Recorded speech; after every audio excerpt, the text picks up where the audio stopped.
व्यासपीठावर उपस्थित असलेले राष्ट्रीय संत निलेश चंद्र मुनी महाराज, कोकण रत्न विश्वनाथ महाराज, उपस्थित असलेले अन्य सर्व प्रमुख मान्यवर, उपस्थित असलेले सर्व हिंदू बंधू भगिनींनो आणि माझे सर्व तरुण मित्रांनो,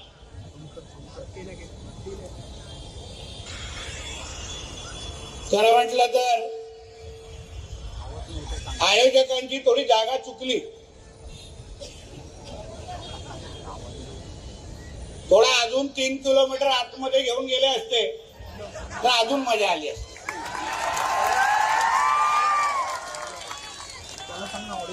आता एवढा जवळ आणलंच आहे तर कुठेतरी थेट मुंब्राच्या चौकामध्ये ही सभा घेतली असती तर अजून मजा आली असती. कारण का शेवटी हे एक साइड में गए देखो बीच में कोणाच्या आप्पाचं मुंब्रा नाही आहे, हे आमच्या हिंदू राष्ट्रामधले ही मुंब्रा देवी आहे. मुंब्रा देवी आणि म्हणून आम्हाला इथे सभा घेणं, आमच्या भगवादारी मुंब्रामध्ये जाऊन आमच्या या हिंदू भूमीवर छत्रपती शिवाजी महाराजांचा जयघोष करणं, यासाठी आम्हाला कोणाची परवानगीची गरज नाही. आणि म्हणून या निमित्ताने माझ्या अगोदर दोन्ही मान्यवरांनी थोडक्यात असली तरी आपल्या सगळ्यांमध्ये चांगली हवा भरलेली आहे. आज छत्रपती शिवाजी महाराजांच्या पुण्यतिथी निमित्ताने आज आपण छत्रपती शिवाजी महाराजांच्या नावाचा जयघोष करण्यासाठी ज्या हिंदवी स्वराज्याची स्थापना आमच्या छत्रपती शिवाजी महाराजांनी केली, त्या या हिंदू भूमीमध्ये आपण त्यांच्या विचार आणि त्यांनी दाखवलेल्या दिशा यावर विचार मांडण्यासाठी आपण सगळेजण इथे उपस्थित आहोत. छत्रपती शिवाजी महाराज जसा अगोदर आमच्या मान्यवरांनी उल्लेख केला, हिंदवी स्वराज्याचे संस्थापक ज्यांना ब्रिटिशाने त्यांच्या नावाचा उल्लेख करत असताना हिंदू सेनापती म्हणून केलेला. हिंदू सेनापती, त्यांना कोणी काही सेक्युलर राजा म्हटलं नाही.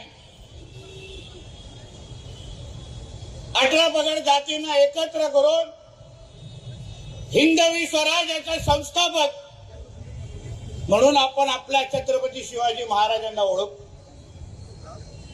स्वराज्याची लढाई ही इस्लाम विरोधात होती, स्वराज्याची लढाई ही हिंदू विरुद्ध मुसलमान होती. हे आपल्याला स्पष्ट सर्वात पहिले समजून घेतलं पाहिजे. म्हणून आपल्यातले काय आहेत बाळगाव, जे आम्हा लोकांना सल्ले देतात. जसा सगळा इतिहास त्यांनीच वाचलाय. आम्ही तेव्हा गोट्या खेळत होतो. बोल म्हणे छत्रपती शिवाजी महाराजांच्या सैन्यामध्ये मुसलमान सैनिक होते. काय कोणाच्या पाकिस्तान मधला अब्बा मोजायला गेला होता काय? हा अर्धा आहे, दुसरा अर्धा आहे, असा कापलेले आहे, मोजायला गेलेले काय? ते काय पूर्ण नसतात ना. अहो, आम्ही जेव्हा बोलतो ज्यांच्या विरुद्ध आमच्या छत्रपती शिवरायांनी लढाई केली, स्वराज्य उभं केलं, ते कशाला केलं? हा जो औरंग्य आहे, जो टिपे आहे, ज्याची हे लोक चाटतात, तो काय करत होता औरंग्य नेमका? काय आहे त्याचा इतिहास? किती मंदिर आणि मूर्त्या त्यांनी तोडल्या, किती आमच्या माता भगिनींचं आयुष्य बर्बाद केलं. तो अगर इस्लामचा धर्म वाढवण्याचा प्रयत्न करत नव्हता तर मग त्यांनी आपला हिंदू धर्म मिटवण्यासाठी त्यांनी का प्रयत्न करत होता? आमचे मंदिर त्यांनी का नष्ट केले? असंख्य धर्मांतर त्यांनी का केले? अगर स्वराज्याची लढाई ही इस्लाम विरोधात नव्हती, मग संभाजी राजांना मारत असताना त्या औरंग्याने त्यांच्याकडे काही दौलत मागितली नाही. औरंग्याने त्यांना फक्त सांगितलं, संभाजी तुम्ही फक्त तुमचा धर्म बदला, सगळा काय तुमच्या पायावर आणून ठेवतो. मग धर्माची लढाई नव्हती तर मग कुठली लढाई हो? हाच मुद्दा आपण समजून घेतला पाहिजे. हे जे काय आज तुमच्या आजूबाजूला चालू आहे, हे औरंग्याचे पिल्लावळ आहेत, हे टिप्याचे पिल्लावळ आहेत, जे ह्या मातीशी गद्दारी करून, या हिंदू राष्ट्राशी गद्दारी करून त्या औरंग्याला परत जिवंत करण्याचा प्रयत्न करतायत. हे तुम्ही हिंदू समाज म्हणून तुम्ही लोकांनी ओळखलं पाहिजे. का एकत्र आलो पाहिजे आपण? का आम्ही इकडे तुमच्यासाठी लढायला आलोय? ताकी त्या मुंब्राच्या कानोकोपऱ्यामध्ये बसलेले, ज्या ज्या मस्जिदीतून माझं हे भाषण ऐकतायत, त्यांना कळून दे, ये तुम्हारा अब्बा का पाकिस्तान नहीं है, ये मेरे छत्रपति शिवाजी महाराज का हिंदू राष्ट्र है. ये लिख के रखो और हर शुक्रवार को अपने लोगों को बताओ हर शुक्रवार को. अगर भूलने की आदत होगी तो हर शुक्रवार को मैं तुम्हारे पास 5 वक्त आने को तैयार हूं. आम्ही आठवण करून देतो ना. आम्हाला माहिती आहे कसं आठवण करून द्यायचं. कोणी उठतंय आणि कोणी आम्हाला आव्हान देतात. जे काय भाषणामध्ये बोलतात ते काय ठीक आहे, ते काय आजची मुलं आहेत. थोडा काय लोकप्रतिनिधी झाल्यानंतर इसको हम हरा कर देंगे. ठीक आहे, तिला काय आपण लोकप्रतिनिधी आहे म्हणून तिला काय मोजत नाही, पण तिची ती मानसिकता आहे ती महत्वाची एक समजून घ्या. त्या लोकांना लहानपणापासून हे शिकवलं जातं. हे जे मदरसे आहेत, या मदरशामधून बसून हे लोकांना हे शिकवतात. त्यांना काही शिक्षण देत नाहीत, डॉक्टर आणि इंजिनियर बनवत नाहीत. त्या मदरशामध्ये बसून फक्त आतंकवादी घडवले जातात आणि म्हणून यांच्या थोबड्यातून हे सगळे विचार बाहेर येतात. म्हणून त्याला वाटतं की इसको हरा कर देंगे. म्हणून तर मी त्या दिवशी बोललो ना, सर्वात पहिलं काम करायला पाहिजे ते सगळे मदरसे बंद करून टाका आणि हे सगळ्या आतंकवाद्यांना बाहेर काढा. पहिले तुम्ही थोडं थांबा. बघा, सरकारच्या एका वर्षामध्ये आम्ही आणला ना धर्म स्वतंत्र कायदा, आणला की ना. आता धर्म स्वतंत्र कायद्यापर्यंत पोहोचलोय. आता पुढचा टप्पा मदरसांचा आहे, लक्षात घ्या. म्हणून जे कोण काय आतमध्ये गाडी कुरवळेत बसलेत ना, त्यांना वाटतं की आतमध्ये जाऊन तुम्ही आतंकवादी घडवाल. ते विसरले कि ये देवा भाऊ का महाराष्ट्र है, इधर ये सब मस्ती चलेगा नहीं. तुम्ही जिथे जिथे या हिंदू भूमीला कुठल्याही पद्धतीची अडचण करायला तयार व्हाल ना, आम्ही उभे आहोत तिथे. आम्ही उभे आहोत. तुम्ही वेळ आणि तारीख सांगायची, आम्ही तिथे उभं राहायला तयार. पण आता आपलं सरकारच आपल्या विचाराचं आहे.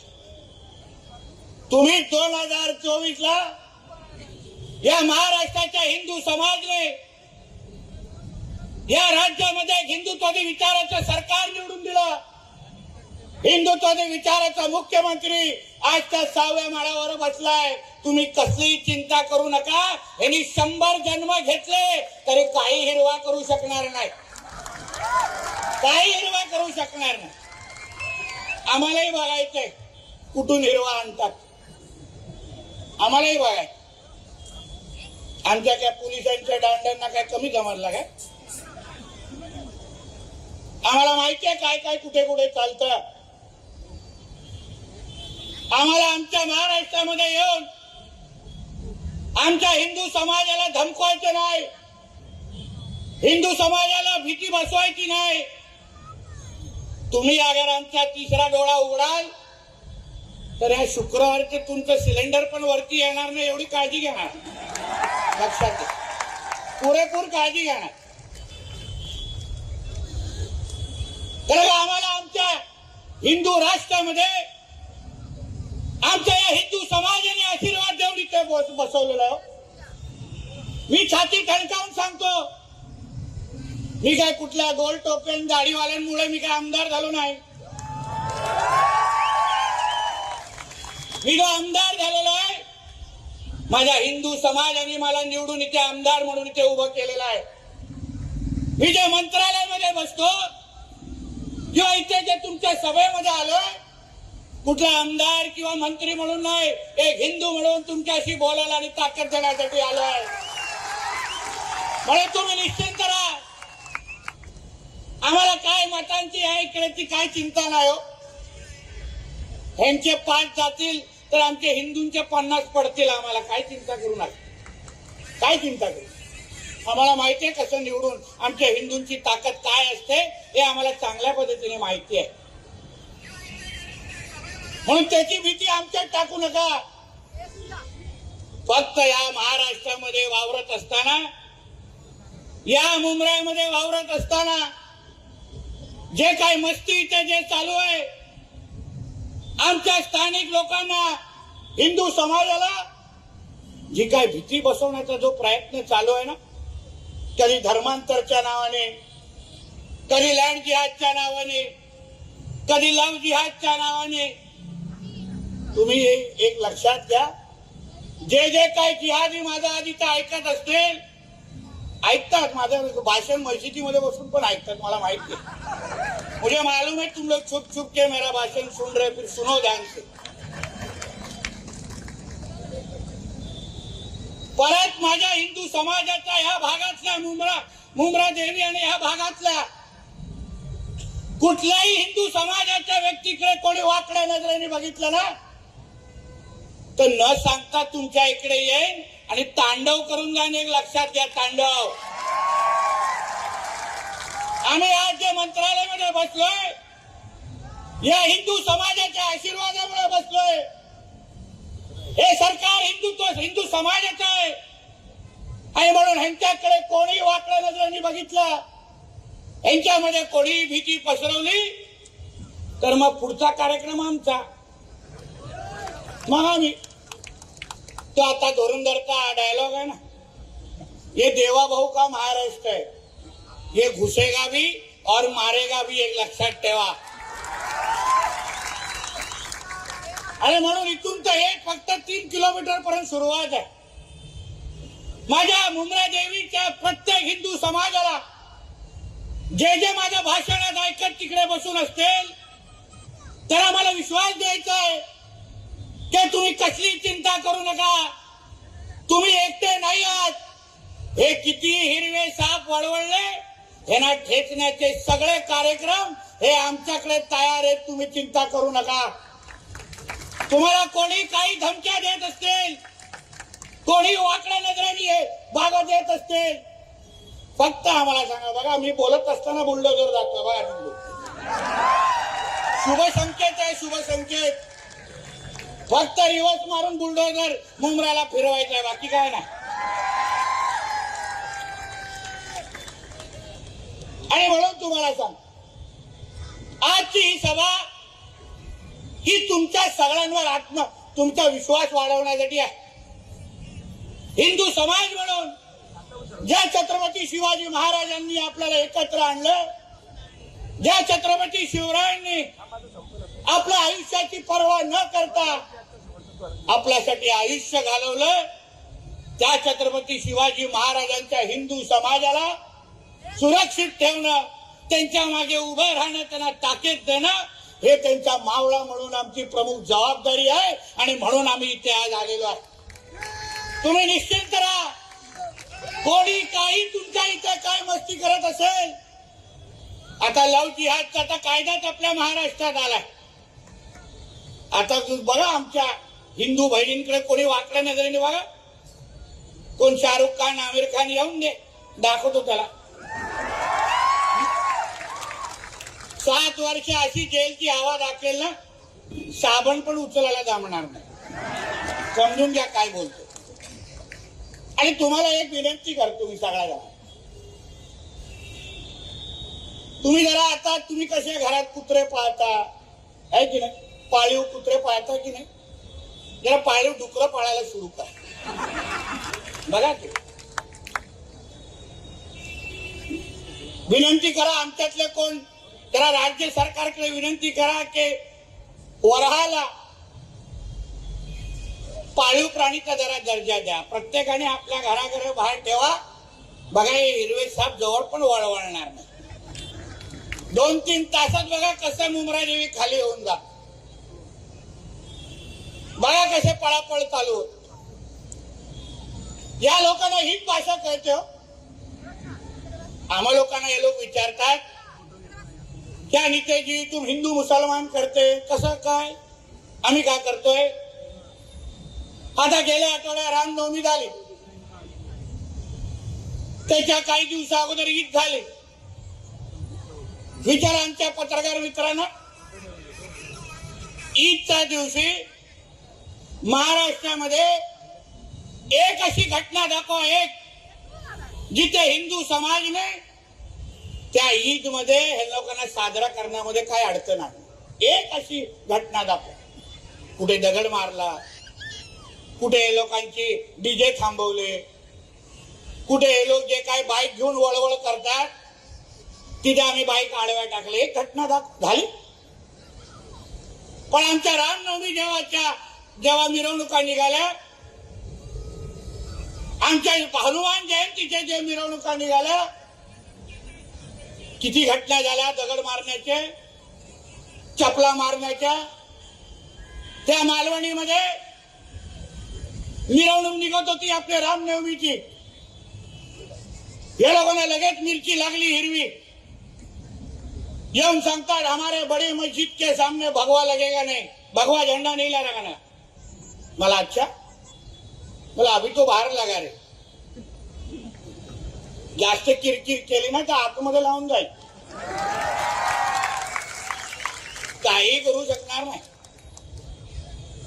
तुमच्या सणासुदीमध्ये अगर तुम्हाला अडचण आणत नाही, तुम्हाला अडथळे आणत नाही, आणि काही ह्या वळवळल्या लोकांचे जे काय म्हणणं आहे की या देशामध्ये सर्व धर्म समभाव आहे. अच्छा, मग सर्व धर्म समभाव हा फक्त ईदच्या वेळी दिसतो का? सर्व धर्म समभाव, भाईचारा, गंगा जमुना तहजीब हे फक्त ईदच्या वेळी दिसतं का? आमचे पोलीस बांधव घेतात ना ते काय ते शांतता फंतता की का बैठक घेतात ना, त्या बोलतात की नाही हम कुछ नहीं करेंगे. येतात मोठे दाढीवाले गोल टोपीवाले बसतात आमच्या पोलीस बांधवांच्या समोर. तेव्हा तुम्हाला ईदच्या वेळी आम्ही अगर तुमच्यामध्ये काय येत नाही तर मग रामनवमीच्या वेळी आणि हनुमान जयंतीच्या मध्ये तुम्ही काय येता? जो नियम ईदला लागतो तोच नियम रामनवमी आणि हनुमान जयंतीला लागणार हे लक्षात ठेवा. या देशामध्ये, या हिंदू राष्ट्रामध्ये काय सर्व धर्म समभाव चालणार नाही. हे हिंदूंचं राष्ट्र आहे. इथे पहिले हिंदूंचं हित बघितलं जाणार आणि मग बाकी सगळ्यांना मोजलं जाणार. हे मुंब्रा देवीला सांगून जातोय. पाहिजे तर आतमध्ये घेऊन गेलात तर आतमध्ये पण सांगेल. तुमच्या वेळी तुमचे सण चालतात, तुम्हाला आमची सण नसतात. काल मी मुंबईच्या आमच्या सांताक्रूज भागामध्ये डीजे लावण्यामध्ये तक्रारी करत होते हनुमान जयंती. काही दिवसा अगोदर त्यांची जेव्हा ईदची काय मिरवणूक लागली 12-12:30 पर्यंत डीजे वाजले. मी पोलिसांना फोन केला, म्हणजे नियम तर एकाला दोघांना सेम आहे. त्यांचे डीजे अगर 12 पर्यंत चालले ना, आमचा पण डीजे लागला. आणि तसं काल डीजे वाजला, मी स्वतः तिकडे नाचून आलेलो आहे का. म्हणून नियम सगळ्यांना समान आहेत. आम्ही तुमच्या सणासुदीच्या मध्ये येत नाही, आम्ही तुम्हाला अडचण आणत नाही. मग तोच नियम हिंदू समाजाला पण लागला पाहिजे. या लोकांना वराह जयंतीच्या टायमाला मिरच्या लागतात. नहीं नहीं नहीं, ये मत लेके आओ, इनको देखेंगे तो हमारा दिन खराब हो जाएगा. मग आमच्या गाईकडे तुम्ही वाकड्या नजरेने बघतात ते. तुम्हाला कोणी लायसन्स दिला? कत्तलखाने का सुरू आहे? का सगळीकडे गायीची कत्तल होते? तुम्हाला अगर वराहाच्या वेळी तुम्हाला अगर एवढ्या मिरच्या लागतात, तुमचा धर्म भ्रष्ट होतो. तुम्ही एकदा डुकराला बघितल्यानंतर तुमच्या 5 वक्त नमाज वरती स्वीकारत नाही, तर गायीचा आमची माता आहे ना, थोडा क्लिअर करण्यात. आम्ही देवाप्रमाणे तिला मानतो, आमच्या आईप्रमाणे मानतो. पण तिला कापून तुम्ही धंदा कसा करू शकता सांगा तुम्ही मला. नियम सगळ्यांना एकच लागला पाहिजे. हाच मुद्दा आमच्या सगळ्यांचा आहे. तुम्हाला अगर या हिंदू भूमीमध्ये इथे तुम्हाला इथे राहायचं असेल, तर तुम्हाला या देशाला आपला पहिला देश मानायला लागेल. तुम्हाला डॉक्टर बाबासाहेब आंबेडकरांचं संविधान मानायला लागेल. इथे तुमचा पाकिस्तानचा शरिया कानून आणू शकणार नाही तुम्ही. एक लक्षात घ्या. शरिया कानूनची एवढी चाटायची आहे ना, तर निघून जाय सगळे पाकिस्तानमध्ये. तुमची तशी पण इथे गरज नाही आम्हा लोकांना, तशी पण गरज नाही. म्हणून मी तुम्हाला आमचा मुद्दा तेवढाच आहे. आम्ही जेव्हा जेव्हा बोलतो एवढाच मुद्दा बोलतो. त्यांच्या वेळी मिरची लागत नाही, आमच्या वेळी मिरची लागते. तुम्ही त्यांना अडवत नाही, पण आमच्या लोकांच्या वेळी तुम्ही लगेच पुढे येता. आमच्या काही मिरवणुका रस्त्यावर निघाल्या, गणेश चतुर्थीचं मंडप लागलं तर लगेच तक्रारी करतात. पण हे लोकांना रस्त्यावर बसून यांच्या सिलेंडरवरती करायचे, तेव्हा कोण काय बोलत नाही. एवढ्या मस्जिदी मग कशाला बनवून ठेवलाय? सगळ्यात थोडी अधिकृत आहेत, अनधिकृत पण आहेत. म्हणून तर बुलडोझरची ऑइलिंग चालते ना आमची.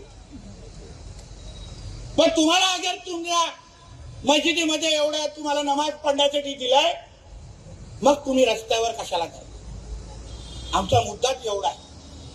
संघर्ष होणार नाही. तुम्ही अगर या देशामध्ये राहून डॉक्टर बाबासाहेब आंबेडकरांचं संविधान पाळाल, आमच्या बरोबर उभं राहून वंदे मातरम म्हणाल, आमच्या तिरंग्याला तुम्ही तुमचा तिरंगा म्हणाल, तुम्हाला इथे काही होणार नाही. या जबाबदारीने मी तुम्हाला सांगतो. तुम्ही विचार करा थोडं. यांची इथे एवढी वळवळ आपण सहन करतो, यांची एवढी नाटकं इथे सहन करतो. पाकिस्तान आणि बांगलादेश मधल्या हिंदूंना हिंदू दिसेल तर जाळून मारतात. विचार, ठेचून ठेचून मारतात. तिथे तुम्ही अगर हिंदू असाल तर तुम्हाला जिवंत राहण्याचा अधिकार नाहीये. या तर तुम्ही धर्मांतर व्हा, या तर तुम्हाला मारून टाकणार, असा स्पष्ट नियम पाकिस्तान आणि बांगलादेशमध्ये. आम्ही तर काय लाड करतो यांचे. आता त्या लाडली बहिणामध्ये बघा केवढे आहेत. येथे एकाच्या घरामध्ये एक नसतोच. हे आमचे एक, हम दो हमारे दो आहे, हे हम दो हमारे 200 आहे. आणि त्याच्यामध्ये पण 2 असतात. कोण कोणाचा अब्बा हेच कळत नाही. घरात टोकन नंबर घेत असतील. अरे वो 12 किसका है, वो 30 वाला उधर खड़ा है, वो किसका है रे बाबा, लेके जाओ इसको, असं बोलत असतील. एका बाजूला मोदींना शिवाय घालणार, मोदी साहेबांच्या विरोधात बोलणार, पण मोदी साहेबांच्या आणि फडणवीस साहेबांच्या प्रत्येक योजनाचा लाभ घेण्यासाठी हे पहिले पुढे रांगेत उभे राहा. सांगा तुम्हाला अगर मोदी साहेब आवडत नाही, तुम्हाला अगर फडणवीस साहेब आवडत नाही, मग ते बुरखा घालून तुम्ही पुढे का उभा राहता हे पहिलं मला सांग. आणि अर्धे तो बुरख्यावाले खरंच आमच्या त्या भगिनी असतात ह्याच्यावर पण प्रश्नचिन्ह आहे हो. माझ्या मतदारसंघामध्ये तर एकाला बुरखा घालून 14 वेळा मतदान करताना आम्ही पकडलेले, 14 वेळा. आणि मग ह्या लोकांना बोललो लगेच मिरच्या लागतात हो. तुम्ही ज्या मातीमध्ये राहता, ज्या देशामध्ये राहता, त्या देशाचा नियम पाळा, त्या देशाचं संविधान पाळा. कशाला करायचंय तुम्हाला हिरवा? तू या देशामध्ये राहता, हिंदू राष्ट्रामध्ये राहता. अहो 56 इस्लामिक राष्ट्र आहेत, 56, 56. आणि आम्ही एक अगर हिंदू राष्ट्र बोलत असो तर का हिरव्या मिरच्या लागतात त्याला आहे ना कधीतरी विचारा. तुम्हाला या देशामध्ये राहायचं असेल तर तोंडातून काढायला लागेल का हा भगवा राष्ट्र आहे, हिंदू राष्ट्र आहे, नाहीतर तुम्ही या देशामध्ये राहू शकणार नाही. आणि मोठ्या हिरव्याची भाषा करू नको. त्या औरंग्या आणि त्या अफजलची काय हालत केली जरा विचारा. आमच्या मुलींनी सांगितलं तुम्हाला. पण असे 56 आले तुमच्यासारखे. आज तर फक्त इथपर्यंत आलोय उंबाट्यावर. काही दिवसानंतर काही थोडा वेळ द्या. आमच्या मुंब्रा देवीच्या प्रत्येक घरावर भगवा फडकवण्याशिवाय आम्ही गप्प बसणार नाही. हा शब्द तुम्हाला इथे देऊन जातो, शब्द देऊन तुम्हाला जातोय. आपण फक्त सगळेजण आज जसा पेटलात, आज जसा भगवा फडकवतात तसा अभिमानाने भगवा घेऊन इथे फिरला पाहिजे. तुम्ही कोणाच्याही पाकिस्तान आणि इस्लामाबाद मध्ये बसलेला नाही आहात.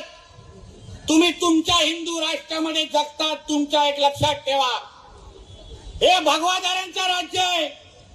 आपले पंतप्रधान आणि मुख्यमंत्री हे 100% भगवादारी आहेत. आणि त्यांच्या राज्यात आणि देशात तुम्ही राहतात एक पहिल्या लक्षात घ्या. आणि म्हणून कुठलाही जिहादी कुठल्याही प्रकारचा अगर जिहाद करायचा विचार करत असेल ना तर ह्या राज्यात तर तुझं काही डाळ शिजायला देणार नाही. प्रत्येक जिहादाला तो कुठेही लपला असेल, कुठल्याही मदरसामध्ये राहत असेल, कोणाच्याही पायजामाच्या मध्ये बसला असेल, त्याला शोधून शोधून आम्ही ठेचून बाहेर काढणार. हे शब्द तुम्हाला इथे आम्ही देऊन जाणार आहे. एका जिहादाला बांगलादेश आणि रोहिंग्याला जे अनधिकृत पद्धतीने इथे राहतात आणि त्याला वाटतं इथे हिंदूंची जनसंख्या कमी करायची आहे. तुम्ही यांचा मनसुबे पहिले समजून घ्या. हे काय उगाच तुमच्या समोर पहिले असे गरीब बनून येणार. ते साहेब कोणचा बी नोकरी करेल. मग आपलं पण कसं हिंदूंचं हृदय थोडं मोठं असतं ना. लगेच आपण त्याला टायर बनवायला देतो, लगेच एसी वाला म्हणून घरी आणतो, लगेच तो कोण साडी विकणारा म्हणून घरी येतो. पण त्यांच्या डोक्यात वेगळे विचार असतात. त्यांना या 2047 पर्यंत या तुमच्या हिंदू राष्ट्राला इस्लामिक राष्ट्र बनवायचे गजवाय हिंदच्या अंतर्गत. आणि म्हणून हे लोक जिहाद करतायत. बोलवा कधी त्यांच्या मौलवींना, जसे आमचे आले आमचे 2 महाराज ना, कधी मौलवींना बोलवा माझ्यावर व्यासपीठावर आणि सांगा हा जे बोलतोय ते खोटं बोलतोय. मलाही बघून उगाच आमचे नीलेश चंद्र मुनी जी चिंता करतायत की नितेश राणे वगैरे तो तुम घर नहीं जाओगे. मुनी आणि महाराज आमच्या राज्यामध्ये एकदम सुरक्षित आहे. चिंता करू नका. टेन्शन तर दाढीवाल्यांनी गोल टोपीवाल्यांचं आहे ना. नाही, हे सुरक्षित. यांच्याकडे बघू आम्ही पण कोण वाकड्या नजरेने बघतो. आम्ही बसलोय, काय होत नाही हो, काय होत नाही. बघा तो आमचा युट्यूबवर बसलाय टोपी घालून. विचारा त्याला, वाकड्या नजरेने बघितलेलं, डोळे काढून गोट्या खेळलोय. डोळे कोणाला हात आळाय घ्यायला दिलं नाही. म्हणून कसलीच चिंता तुम्ही सगळे करू नका. आज जे मी इथे आलोय ते हिंदू समाजाला, मुंब्रा देवीमध्ये राहणाऱ्या हिंदू समाजाला, शिलफाट्यामध्ये राहणाऱ्या हिंदू समाजाला विश्वास देण्यासाठी आलो आहे की हे तुमचं हिंदू राष्ट्र आहे, हे तुमचं सरकार आहे. तुम्हाला इथे कोणीही वाकड्या नजरेने बघण्याची हिंमत करणार नाही. हा विश्वास तुम्हाला या निमित्ताने मी देणार आहे. काहीच चिंता करू नका. प्रत्येक सण, मला काल कोणीतरी आताच गाडीमध्ये माहिती देत होतं की काल हनुमान जयंतीची फार मेहनत करून 700 लोकांची मिरवणूक निघाली. काही वर्षा अगोदर तर काढायला पण देत नव्हतं. इकडच्या आमच्या हिंदू समाजाला सांगेन, सकल हिंदू समाजाला, यावर्षी 700 काढली आहे ना, पुढच्या हनुमान जयंतीसाठी मी स्वतः तुमचा मी इथे येतो, जोरदार काढू, इथे बघू कोण येतो. मग आम्हालाही बघून. आणि म्हणून या निमित्ताने जे आज इथे आलोय ते हिंदू समाजाला विश्वास देण्यासाठी आलो. तुम्ही हिंदू समाज म्हणून आत्मविश्वासाने तुमच्या हिंदू राष्ट्रामध्ये उभे राहा. जे मुंब्रा देवीमध्ये राहणारा प्रत्येक हिंदू जो माझं हे भाषण ऐकतोय, तुम्ही कसलीही चिंता करू नका. आम्ही सगळेजण तुमच्यासाठी मंत्रालयामध्ये बसतो. एक लक्षात घेऊन मुंब्रामध्ये छाती ताण पद्धतीने फिरा. कोणी तुमच्याकडे धर्मांतर करायला कोणी आलं, फक्त मला एक त्याला फोन लावून द्या, संपर्क करून द्या. त्याला दाखवतो कसं परत तो जातो त्याच्याकडे दाखव. आणि म्हणून या निमित्ताने परत एकदा आमच्या इकडच्या हिंदू समाजाचं, आमचा पाटील असेल आणि त्याचे सगळेच सहकारी, संदीप पाटील त्याचे सगळेच सहकारी, आमच्या हिंदू जागरणच्या सर्व सहकाऱ्यांना मी मनापासून तुमचं अभिनंदन करतो की तुम्ही ज्या पद्धतीने वातावरण भगवमय तयार केलंय. हे आता सुरुवात आहे. ही सुरुवात जोपर्यंत मुंब्रा देवीच्या प्रत्येक घरावर आपण भगवा झेंडा लावत नाही तोपर्यंत आपण आता स्वस्थ बसायचं नाही. हाही शब्द तुम्हाला या निमित्ताने इथे देतो. आणि मुनींना आणि महाराजांना सांगीन, चिंता करू नका. आम्ही इस्लामपूरचं पण ईश्वरपूर करून दाखवलं, म्हणून मुंब्राचं पण मुंब्रा देवी करून दाखवणार. हा शब्द तुम्हाला मी इथे जाऊन जाणार आहे. कोणी आम्हाला थांबू शकत नाही. तो जितून बितून तर आम्ही नाश्त्यासाठी खातो. काय चिंता करू, काय चिंता करू. त्याला बघितलं ना सभागृहामध्ये माफी मागायला लागेल. आणि बरं झालं फक्त सभागृहामध्येच भेटला. आणि अजून बरं झालं की मी मंत्री आहे, नाही तर परत घरी गेला नसता. कारण का छत्रपती शिवाजी महाराजांचा विषय, छत्रपती शिवाजी महाराज हा आमचा बाप आहे. एक लक्षात घ्या. आमच्या बापाकडे वाकड्या नजरेने बघाल तर परत डोळे ठिकाणावर ठेवणार नाही, हे तुम्हाला सांगून जातो.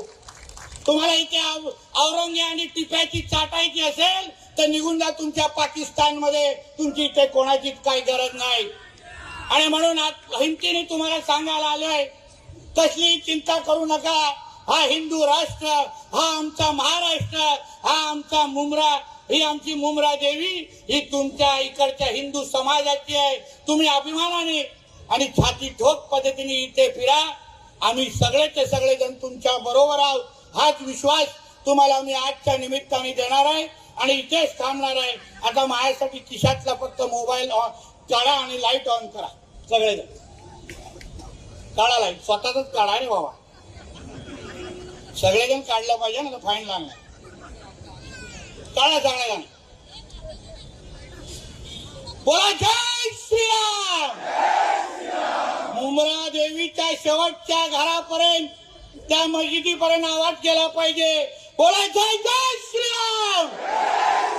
बोला जय जय श्रीराम. भारत माता की, भारत माता की. वंदे वंदे. छत्रपती शिवाजी महाराज की, छत्रपती संभाजी महाराज की. बोला हर हर, बोला हर हर, बोला बजरंग बली की, बजरंग बली की. बोला जय जय श्रीराम. धन्यवाद. जय हिंद, जय महाराष्ट्र.